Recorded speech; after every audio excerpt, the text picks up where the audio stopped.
SAY member zong te SAY Sunday chi bai vek ule SAY Sunday pula Ramthar Corps SAY ten hunin man tura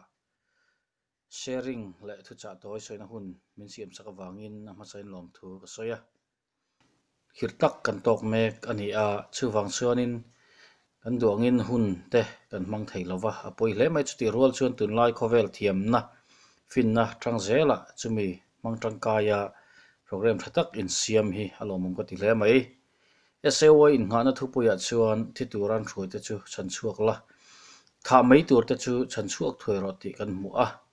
helaya hian thil pani pathum le khan soi ka du a pakhat na chuan kan thu pui kan bible chang in nga na hi thupek order ani a sipai kan nia sipai thalai kan nia khovel sipai te apo thupek order an puten khau tak tak an pe thinang hian helai thukal klang hian helai thu mang hian pathian in order thupek min pe a chu thalai ten in nga na ta na kan man ani awangin kan tan apoimo kan ngai hluin kan ngai poimo em tur ani a chuwang chuan he thupek thi tura hruai te chan chuaka tha mai tur mi mang ang mi lungai tam tak sualna rang awanga lungai mek te chan chuat chu kan mo phurna ani muang thei kan ni lova chuwang chun chu kan thupek don chu zoma ti hlot ling thei turin kan thupek chu kan ngai poimo angaya chumi ti thei tur chuan tran kan lak po angai ani thupek dong reng si a thupek ngai poimo lo thupek za lo le thupek ngai sak lo ni kha apoi ema chuwang chuanin kanin nga na chang kan thupoi hi thupek ani ti kan riat thara chumi ti hlot ling tur chuan kan ngai tuan na kan man angaya kan pen chu ahun tak zet ani apan hina chuan chu kan thupek ton chu engtin nge kan ti hlot nang ti chuan a thupek chu enge ni kan ria a chumi ani wang chuan chumi ti hlot ling tur chuanin tran kan lak ngai om mei thei kan ni lova midang te kong dika hruai tur tha mai tur an hruai te hrem hun kong an hnu lu mek te chan chuak turin keima ni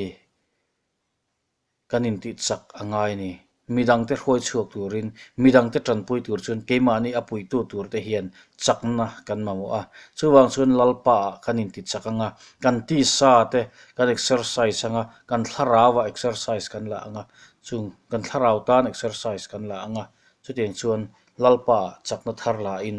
midang te tran pui turin kanin buatsaih tur ani ato bera chuan COVID-19 hrileng awangin khovel nun phung a boi mek ani a kan ti thin ti rem lova kan ti ngai lo te ti lo tul ta a engtika nge nun phung pa ngai kan kir lenga engtin nge kan hun man thin kha kan man leang engtika nge chu tin chu lo thlen leang ti kan ngai tu pha khau lovani chu mai ani lo lir na satakin alo hing boka chung awang chuan kan ram te po kan ral tri ema chung thil pani rap thak takin min kan ram min ti boi mek lai hian thalai te lalpa nei tu te po kan thla barin kan lungai the ni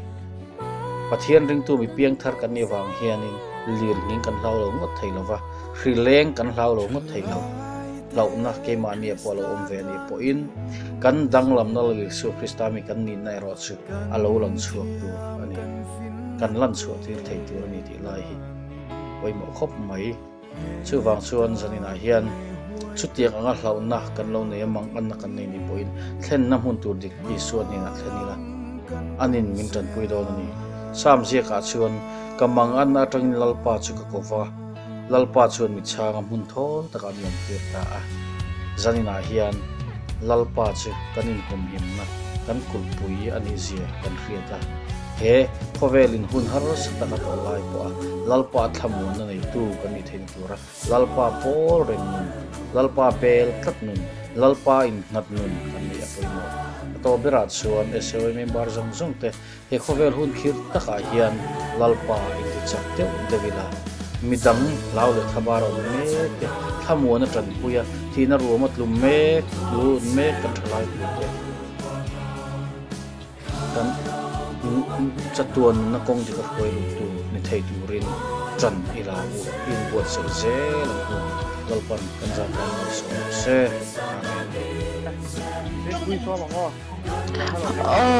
achen thim chân thế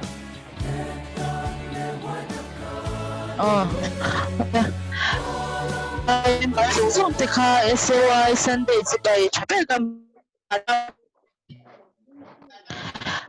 thang him lo ngai thang sam number za sum ni pangana chang som pariat le som pakwai kan chiarang em lalpa chuan a kau tu zong te chu a hnai thina ti tak zeta ama kau tu zong te chu ama chi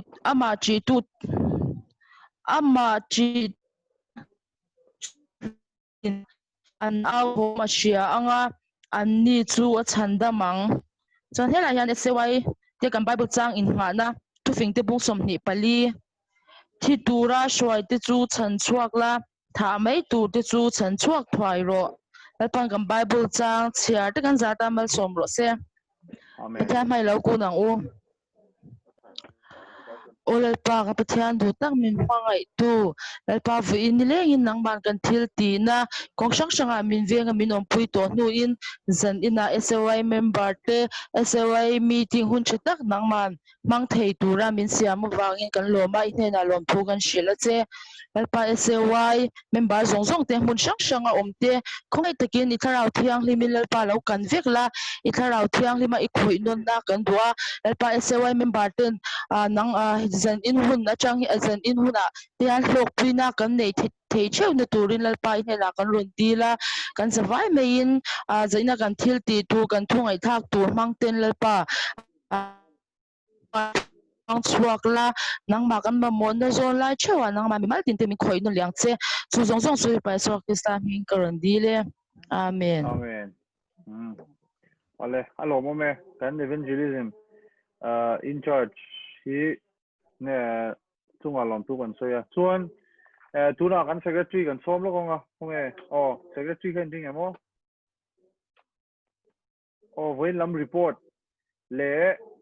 sharing nei tura kan ruat te kha kan thrilok thawin ka ringa khang ho kha ron soita chela chuan when lam report le ma zong kha han te pala a thang e yo so mang secretary Vina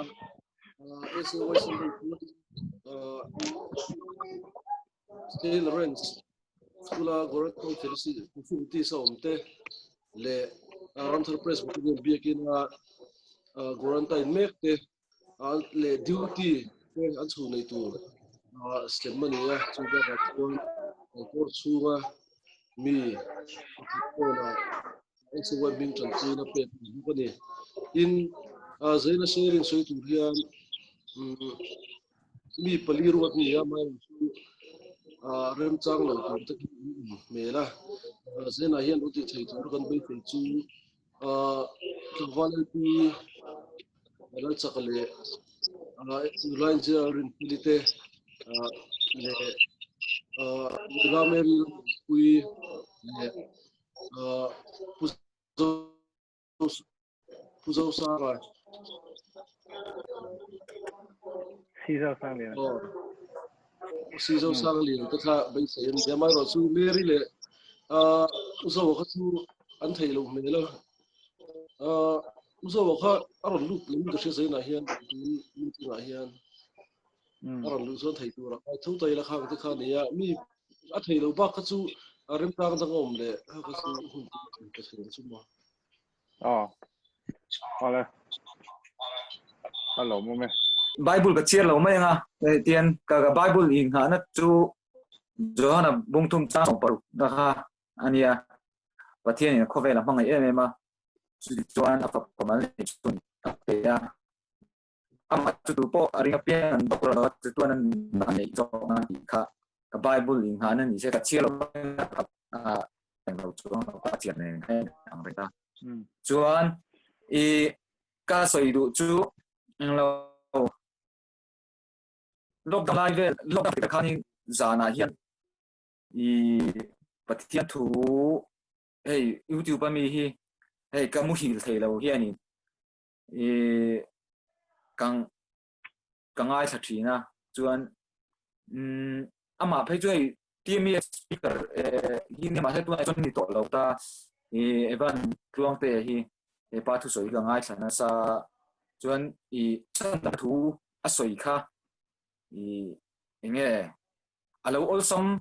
ol som ji kha hei har deuh tur han kan lo ngai ta kan va zon chiam po khalo ni chuang lo a ma se yen tia kan om mai mai tia kan sual tirai reng ti mayang kan zui na mo eng po thi ka sual kan ti lai reng po khami lo chan dam vek to sim kha lo ni kha khan thi ka shet thar le chu chu ma ka lo ngai tu lo dan deuh ani an chu ma tiang kare rul thok ngai ong deuh khan ta chuan poimo deuh ti ta chu chan dam na thuwa tian chan dam kan ni kha chu ol sam lu tuk ta ni kan ti ve po ngai chuang lo ta min chan dam mai ta ni ma se akal le chia na hi enge zoram chani beisina khami la khan asoi chiang ka tia enge ka tor zo lo enge klemna lo ma se lo sang ma se enge ka cross put ka tha ngam lo ti khami chho vai lai ve kha ring tunun kema big page ka kema nun hey lam thei sual ti mai la zu inter drugs than ti sim mai te chu alo har vak lu tuk lo zo ka ti mai la ka kema tuna ka rin ro ong dana cho ma se lang thei lo sual nge I si na te nge tiang thil chi sang machine lui zia kan tiang mai chu mo tiang ang kha I si na te cha po na le eng mo hey atam machine lui zia ang kha ka tiang kha ka soi chuak tiang ka tiang kha ne hi lo har don hi ka tia ma se nge min chan dam na ka chuanin zoram chani hlai na soyang deuh khanin ka tha ngam lo mo ka tiang deuh ka min chan dam chiang tu ka engma kan ti ve ngai to po ni si lo min lo chan dam kha tha tham le mai tang ka chuan awi opsia ma se hemi ring tunun kalkong hi alo har sabok sia ti bel ti lai bor hi tun lai chu hei ke ma tok ken ka ngai to ve na salu to ka lo har do na ni hi khem na kan to lo na hun tur phei chu van ram kan thlen huna deuh chau hian ani mai anga ti te thlengin karil ruwa chuan a onga chu wang chuanin ni tina kan ngai mo zong te po kan ti te tu ti mai anga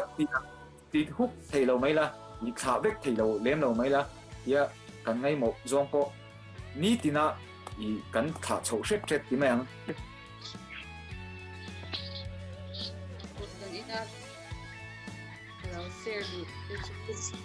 tu Bible trang Psalm number za pakwana trang khat na trang som na khen hian del pa hi na chuan ka thi long zungin lom pu ka soyanga ti thil mak ti zong zung ekya ti nang ma tuan kan komin ka kim anga o nang chung der hi ka ka sa yang mi dau tu te chu an tlan siat ve le ha chuan an petika an boral ani kata na omringa le kathuwa hian nang in mi tran si a fel takaro re lin mel thut a chuan I thu a nam in izin hawa viswak son te chu iti borala an hin chu kum khotlei kwa na tan I thai bu ta a dau tu chu an mang an dau tu de chu an mang zawa kum thwa atan en ma nei na bin an om ta I khoti jiao to te chu an ma ni sha ren na lamin aboral tabuka ama ero chu kum khwa atan lala athua alal thut pha chu ro re na turin a kwa se ta ani chuan khobe bi fel takin lo arel sak anga thebik nei lavin mitin ro chu arelam chu ti chuan del pa chu ne chia na war te tan chuan na te chuan pul ding thla ka lo ni ang ti chuan I hmin thitu te chuan an lang che nang zongin lalpa nangmah zong tu te chu I kal san ngai si lo tiếng ni se kan Bible chang ti ri te kan Satan pathian in man min som sak theu ro se Amen.